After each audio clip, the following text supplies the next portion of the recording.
Olá pessoal, vamos falar um pouco sobre a doutrina da graça comum. Estarei utilizando o livro A Teologia Sistemática do Grudem e também do Erickson. O que é graça comum? Quando Adão e Eva pecaram, tornaram-se merecedores de punição e separação eternas da parte de Deus.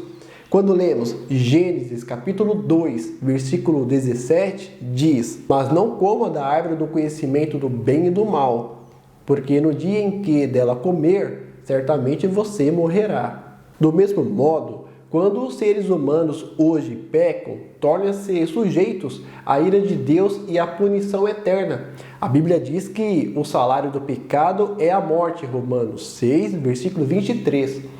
Isso significa que, uma vez que as pessoas pequem, a justiça de Deus só pode requerer que sejam eternamente separadas dele, impedidas totalmente de experimentar qualquer benefício de sua parte, e que vivam para sempre no inferno, apenas recebendo eternamente sua ira. Foi isso que aconteceu aos anjos que pecaram e aos que merecidamente poderia ter ocorrido a nós também.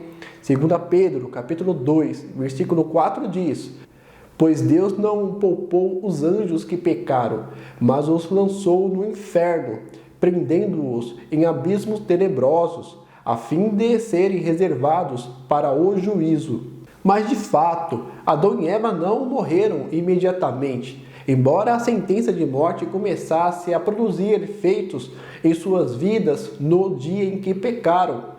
Algumas perguntas: como pode Deus continuar a dar bênçãos a pecadores que merecem unicamente a morte, não apenas aqueles que, no final das contas, serão salvos, mas também aos milhões que nunca serão salvos, cujos pecados nunca serão perdoados?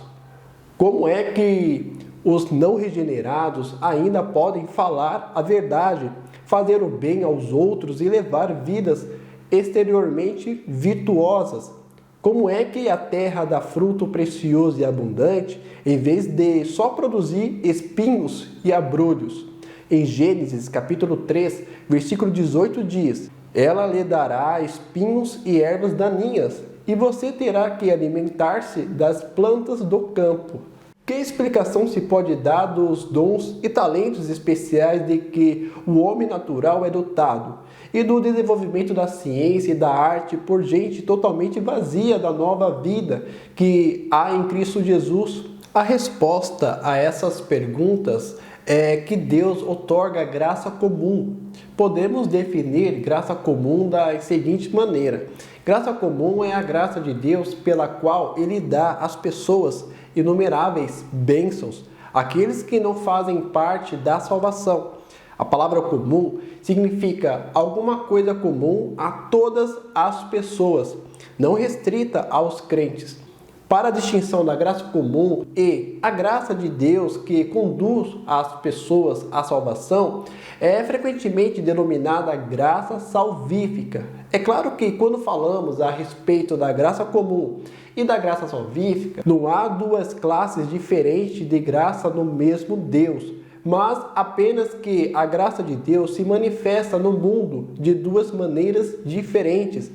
A graça comum é diferente da graça salvífica em seus resultados. Ela não conduz à salvação. Ela é dada igualmente a crentes e a incrédulos. E em sua fonte, ela não flui diretamente na ação resgatadora de Cristo, porque para os incrédulos, a morte de Cristo não representou remissão alguma.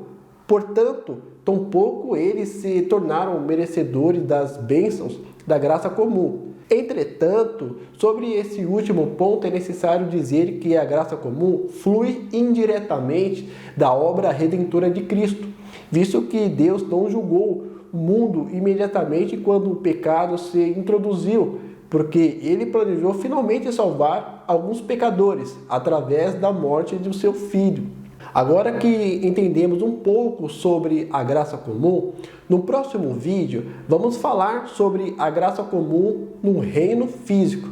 Por exemplo, os incrédulos continuam a viver nesse mundo unicamente por causa da graça comum. Toda vez que alguém respira, isso se dá pela graça comum.